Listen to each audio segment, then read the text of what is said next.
Assalamualaikum warahmatullahi wabarakatuh. Alhamdulillah, pada kesempatan kali ini kita bisa melaksanakan pembelajaran IPS lagi. Ya. Semoga pandemi corona cepat berlalu, segera kita dapat pembelajaran di dalam kelas seperti biasa. Untuk itu, sebelum memasuki pelajaran, mari kita berdoa bersama-sama. Mari kita bersama-sama baca basmalah. Bismillahirrahmanirrahim. Tolong dibuka modulnya halaman 46. Faktor pendorong dan penghambat perubahan sosial. Ya. Faktor pendorong dan penghambat perubahan sosial. Yang pertama, faktor pendorongnya. Faktor pendorong perubahan sosial ada, salah satunya ada kontak dengan budaya lain. Kontak dengan budaya lain maksudnya ada budaya baru yang masuk ke daerah kita, atau kita keluar daerah kita dan di daerah tersebut berbeda dengan budaya kita. Nah, kita menerapkan budaya kita dan ada budaya baru. Nah, kalian sedikit demi sedikit atau bahkan mengikuti budaya tersebut. Contohnya, kontak dengan budaya lain. Contohnya, dulunya orang Indonesia atau orang Jawa kita ini pakaian kita adalah kebaya.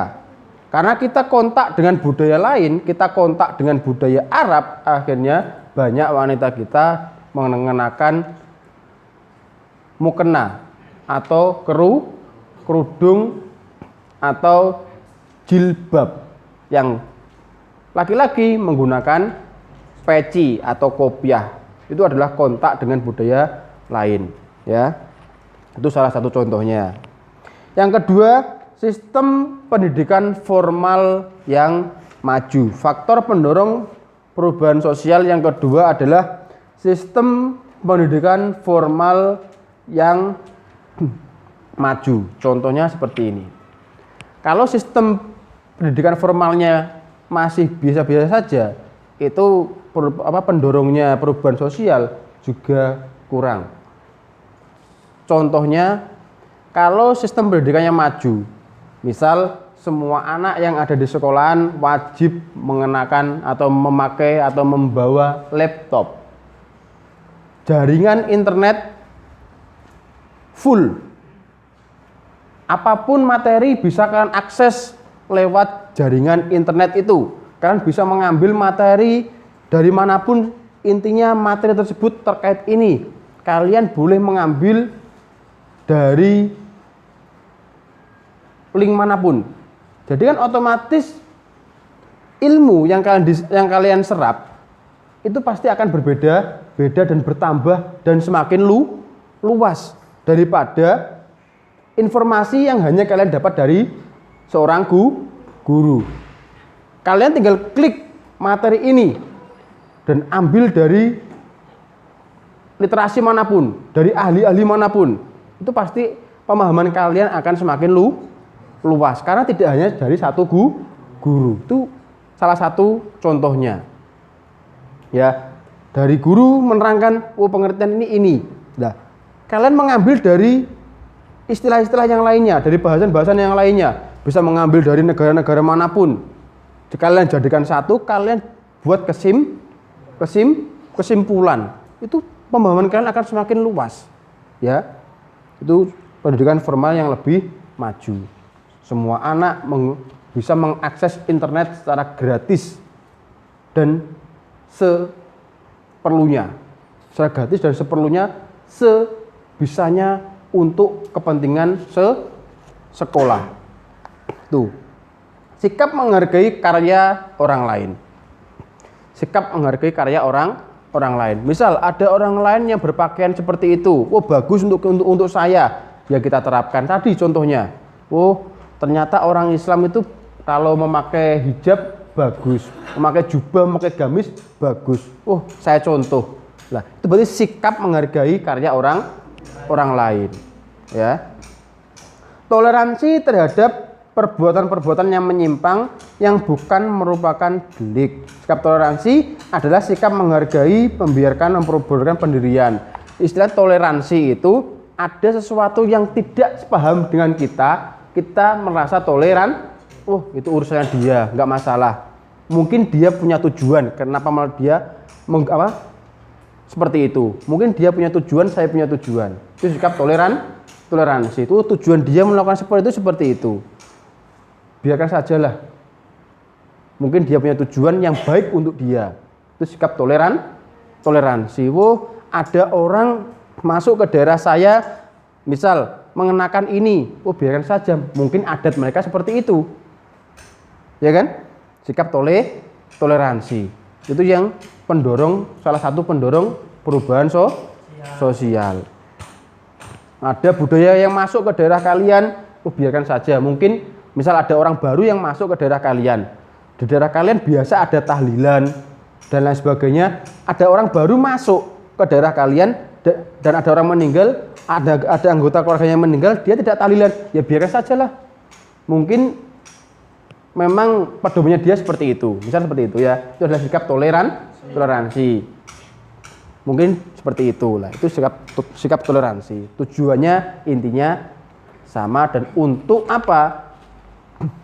Untuk Indonesia yang lebih aman. Karena kemarin kita Pak Dhani sudah membahas toleransi atau perubahan sosial atau kenapa kok kita berbeda-beda budaya? Karena dari dulu para pejuang, para pahlawan sudah membuat semboyan yang ada di Indonesia adalah Bhinneka Tunggal Ika. Di Indonesia ini banyak perbedaan. Karena perbedaan itulah yang membuat kita kuat. Maka dari itu Bhinneka Tunggal Ika dilambangkan, dicengkram erat oleh burung Garuda. Ya. Stratifikasi yang terbuka.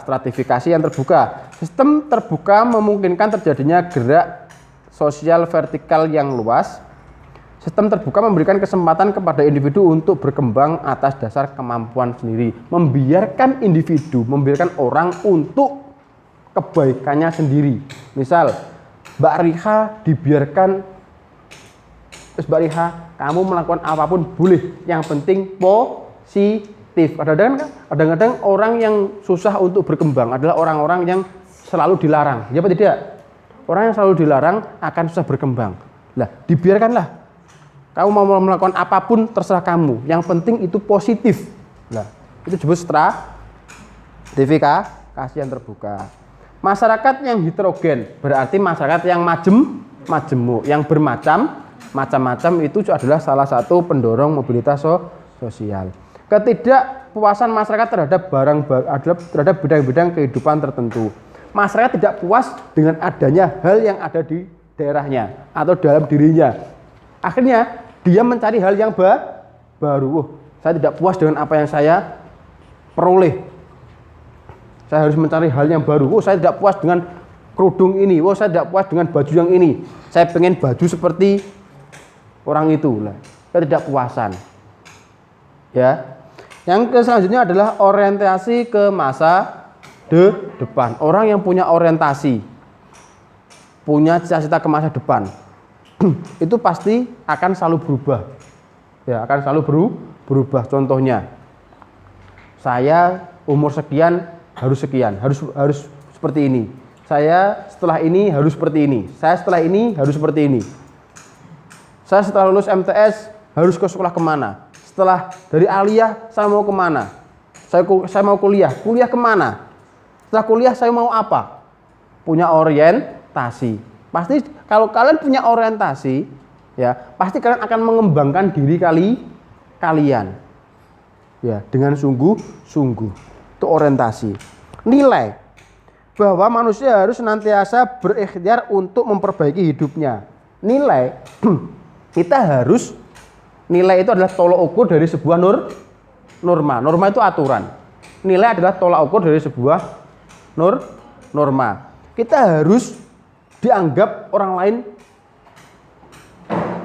hebat, kita harus dianggap orang lain cerdas, kita harus dianggap orang lain baik, orang lain harus menganggap kita itu baik. Itu adalah nilai. Saya harus melakukan yang terbaik untuk diri saya, untuk agama saya, untuk daerah saya, agar orang lain menganggap saya itu baik. Nah, anggapan baik dari orang lain itu adalah nilai. Orang menyontohmu karena kamu baik, karena kamu pintar, karena kamu cerdas. Orang akhirnya menyontohmu. Dia itu anak baik, dia itu anak cerdas. Contohlah dia, nak. Nah, orang bilang seperti itu adalah nilai untuk dirimu sendiri. Otomatis ada orang bilang seperti itu kepada kamu. Kamu dengar. Orang ada bilang apa? Orang tua bilang pada anaknya, "Nak, tirulah Mbak Mala." Karena Mbak Mala itu pendiam dan ikut hafalan Quran, tirulah dia. Kalau Mala dengar itu, bagaimana rasanya? Ada kepuasan dalam dirinya. Nah, itu yang disebut sebagai nilai. Nah, itu perbedaan nilai dan norma. Anak ini baik dalam masyarakat, tidak pernah melanggar aturan. Anak ini baik di pondok, tidak pernah melanggar aturan dan selalu taat kepada aturan-aturan. Itu yang dinamakan nilai. Karena taat dan dianggap baik itu adalah sebuah nilai. Sekian dari Pak Dain. Kurang lebihnya Pak Dain minta maaf. Wallahul muwaffiq ila aqwamit thoriq. Wassalamualaikum warahmatullahi wabarakatuh.